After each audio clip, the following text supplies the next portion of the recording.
Hello friends, क्या SR academy commerce institute के YouTube channel पर एक बार फिर से आपका हार्दिक स्वागतम। फ्रेंड्स, हम इनकम टैक्स रिटर्न फाइल करते हैं और इनकम टैक्स रिटर्न फाइल के अंदर हमें दिखता है कि सर हमारा रिफंड है, लेकिन किसी रीजंस की वजह से या तो वो रिफंड आपका कैंसिल कर दिया जाता है कि अब आपका रिफंड नहीं होगा, या फिर कोई इश्यू आ जाता है जिस वजह से आपका रिफंड लेट हो जाता है। तो आज के इस वीडियो में हम देखने वाला है कि सर अगर आपका रिफंड कैंसिल हो गया है कि अब आपको रिफंड नहीं होगा तो उसके लिए आपको क्या करना है और किस रीजंस की वजह से आपको ये रिफंड आपका कैंसिल हो गया। चलिए देखते हैं सर। पोर्टल, ये आपका इनकम टैक्स का पोर्टल है। यहाँ पर हमने रिटर्न फाइल किया हुआ, यहाँ पर आपको दिख रहा है कि सर हमारा जो रिटर्न है वो बेटेड है 14,820 का हमारा रिफंड था। अब यहाँ पर सर चलेंगे तो यहाँ पर आपको ई फाइलिंग में जाना। ई फाइलिंग में आपको इनकम टैक्स रिटर्न और इनकम टैक्स रिटर्न के अंदर व्यू फाइल रिटर्न के ऑप्शन पे क्लिक करना है। जैसे आप व्यू फाइल रिटर्न के ऑप्शन पे क्लिक करोगे आपके जितने भी रिटर्न है वो सभी दिखेंगे। तो उसमें असेसमेंट ईयर 23-24 का हमारा रिटर्न था। अब यहाँ पर अगर आपको दिख रहा है रिफंड फेलियर, आपका जो रिफंड है वो फेल हो गया है, अब आपको रिफंड नहीं होगा। इसका क्या रीजन है? व्यू मोर डिटेल के ऑप्शन पे आप क्लिक करेंगे। व्यू मोर डिटेल के ऑप्शन पे आप क्लिक करेंगे तो यहाँ पर आपको पूरी डिटेल्स दिखेगी, आपका रिफंड फेलियर हो गया। अब सर ये होता क्यों है, इसका रीजंस क्या है, ये भी आपको यहाँ पे पता चलेगा। यहाँ पर आपको इंटीमेशन ऑर्डर भी दे रखा है 2 अगस्त 2023 को। वो इंटीमेशन ऑर्डर हमने ओपन कर दिया है। Intimation order sir password protected होता है, उसमें आपका पेन नंबर स्मॉल में और आपकी जो डेट ऑफ बर्थ है यानी कि जो भी डेट, मंथ और जो ईयर है वो आपको वहाँ पे इंटर करना होता है। तो आपका ये इंटीमेशन ओपन हो जाता है। अब सर यहाँ पर आप देखेंगे रिफंड नोट का, ये जो रिफंड नोट है ये किस तरह से है। तो यहाँ पर सबसे पहले आपको दिख रहा है कि sir refund determined as per the intimation order interest section under section 244A there will be on hold as per section 139A of income tax act read with 114AAA in case your PAN is marked inoperative due to not being linked Aadhaar, kindly link your Aadhaar PAN in the following path। मतलब sir यह है कि किसी reasons की वजह से या तो आपने आपके आधार कार्ड को पैन कार्ड से लिंक नहीं किया है तो आपका रिफंड रुक जाएगा, आपका रिफंड फेल हो जाएगा। पहली कंडीशन तो ये है, अगर आपने नहीं किया हुआ है तो अपने आधार कार्ड को अपने पैन कार्ड से लिंक कर दें। 30 डेज के अंदर वो आपका जो पैन कार्ड है वो वापस एक्टिवेट हो जाएगा। 1000 रुपीज़ की मे भी उसकी लेट फीस है, अब वो करना, ठीक है। दूसरा, the refund determined in the intimation along with interest 244A subject to adjustment of outstanding demand if any under section 245(1) withholding balance refund। मतलब सर ये है कि अगर इनकम टैक्स डिपार्टमेंट ने आपकी कोई आउटस्टैंडिंग निकाली है तो उस आउटस्टैंडिंग के अंगेंस्ट में आपका जो रिफंड है उस रिफंड को वो सेट ऑफ कर लेंगे और आपका जो रिफंड है वो आपका नहीं होगा, बचेगा। वो रिफंड आपको देंगे, अगर नहीं है तो वो फिर आपका रिफंड नहीं आएगा। Okay, for the purpose of credit of refund of your bank account, the necessity that you have validated the renominated your bank account e-file portal, you can validate and nominate your bank account of the my profile section after the long term e-file portal।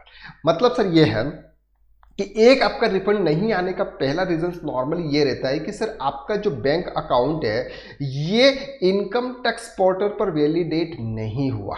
अगर income tax portal पर अगर आपका bank account validate नहीं होगा तो income tax department किस bank accounts में आपका रिफंड क्रेडिट करेगा। तो आपको क्या करना है, सबसे पहले तो आपको ये चेक करना है। कहां पर जाकर चेक करना है? सर इनके साथ में यही हुआ है, इनका जो रिफंड है वो फेलियर हो गया। क्यों फेलियर हो गया? यहां पर जैसे जाएंगे सर आप अकाउंट्स में जाएंगे, यहां पे आपके माई प्रोफाइल में जाएंगे। माई प्रोफाइल में जाने के बाद आपको यहाँ पर आपका जो अकाउंट है उस अकाउंट को चेक करना है कि आपका अकाउंट वैलिडेट हुआ है नहीं। माई बैंक अकाउंट यहाँ पर आपको दिख रहा है, इस माई बैंक अकाउंट पर आपको क्लिक करना है, ठीक है। जैसे आप यहाँ पर जाएंगे माई बैंक अकाउंट्स पे आपको दिखेगा सर, इसके ऊपर क्लिक करेंगे तो आपकी जो बैंक अकाउंट है वो आपको दिखेंगे। अब ये अकाउंट्स आपके वैलिडेटेड है या नहीं है वो भी आपको यहाँ पे शो होंगे। तो यहाँ पर अगर आप देख सकते हैं तो यहाँ पर देख सकते हैं added bank account, fail bank account, यानी कि सर आपने जो भी बैंक अकाउंट्स आपने लिंक किए थे वो फेल हो गए। ये 2 बैंक अकाउंट्स थे, फेल हो गए। रीजंस भी यहाँ पे बता रहा है sir, PAN bank account IFSC link fail, please click the revalidate after correct bank accounts with link without PAN submit request for validation. तो यहाँ पर आपको चेक करना है कि सर आपका ये जो बैंक अकाउंट है ये वैलिडेटेड है नहीं। यहाँ पर आपका रिमूव बैंक अकाउंट से ये आपने क्या कर दिया, IFSC कोड चेंज, ये आपका आपने रिमूव कर दिया है जो भी थे उनमें ना। तो यहाँ पर सर आपको क्या है कि जब तक आप अपना बैंक अकाउंट वैलिडेट नहीं करेंगे, जब आपका बैंक अकाउंट आप वैलिडेट नहीं करेंगे तो इनकम टैक्स डिपार्टमेंट सर कौन से बैंक अकाउंट्स में आपका पेमेंट इशू करेगी। तो आपको एक ये ध्यान लगाना है कि सर अब चेक कर लेना है कि आपका बैंक अकाउंट्स वैलिडेट है या नहीं है। ओके, इसके बाद यहाँ पर लिखा हुआ सर इसमें चेक स्टेटस रिफंड, नो या रिफंड स्टेटस फंक्शनली ई filing portal display transaction refresh number refund section intimate refund banker, मतलब ये बैंक के द्वारा भी जाता है सर 15 डेज नॉर्मली वहाँ पर भी रुक जाता है। Please submit request for reissue of refund on the E filing portal after the issue of the nominated bank account resolve. Sir अगर किसी रीजन की वजह से आपका जो रिफंड फेलियर हो गया है, किस रीजन की वजह से कि आपका बैंक अकाउंट वैलिडेट नहीं है उस रीजन की वजह से, तो सबसे पहले आप अपने बैंक अकाउंट्स को वैलिडेट करें। जैसे ही आपको दिख जाएगा कि आपका बैंक अकाउंट वैलिडेट है, इसके बाद आप यहाँ पे रिफंड री इशू करेंगे। क्या करेंगे सर, आप रिफंड री इशू करेंगे। तो रिफंड री इशू अगर आप करेंगे तो इनकम टैक्स डिपार्टमेंट चेक करेगा कि सर किस रीजंस की वजह से आपका रिफंड रुका था, और वो रिफंड अब आपका इशू किया जाएगा। तो यहाँ पर सर आपका रिफंड री इशू का भी ऑप्शन है, यहाँ पे आप सर्व कर सकते हैं, सर्विस में भी जाके आप यहाँ पे कर सकते हैं। ये है सर आपका रिफंड फेलियर। अब यहाँ पर आप जाएंगे सर्विस के अंदर, यहाँ पर आपका ऑप्शन है सर रिफंड री इशू, तो इसके ऊपर आपको क्लिक करना है। जैसे इस पर आप क्लिक करेंगे, यहाँ पर view details and check status for refund issue after request by you, यहाँ पर ये ऑप्शन है नो रिफंड इशू रिक्वेस्ट। आपको यहाँ पर क्या करना है, रिफंड इशू रिक्वेस्ट करनी है। लेकिन ये रिक्वेस्ट आपको कब करनी है, जब आपका बैंक अकाउंट वैलिडेट हो जाए तो। अदरवाइज सर आपका बैंक अकाउंट वैलिडेट नहीं है और आप फिर से री इशू कर दोगे तो फिर से सेम टू सेम प्रॉब्लम्स आपको वहाँ पे दिखेगी। एक यहाँ पर सर रिफंड जो भी है उसके कैंसिल होने का कारण बताता है, यानी कि सर आपका जो रिफंड है वो किस वजह से आपका फेल हो गया, किस वजह से फेल हो गया वो भी यहाँ पे शो होता है। अगर हम देखते हैं तो यहाँ पर रिफंड भी डिटेल्स में जाएंगे तो यहाँ पर सर आपका रिफंड क्यों हुआ ये आता है। Refund failure, date of failure sir 2 अगस्त को फेल हो गया था।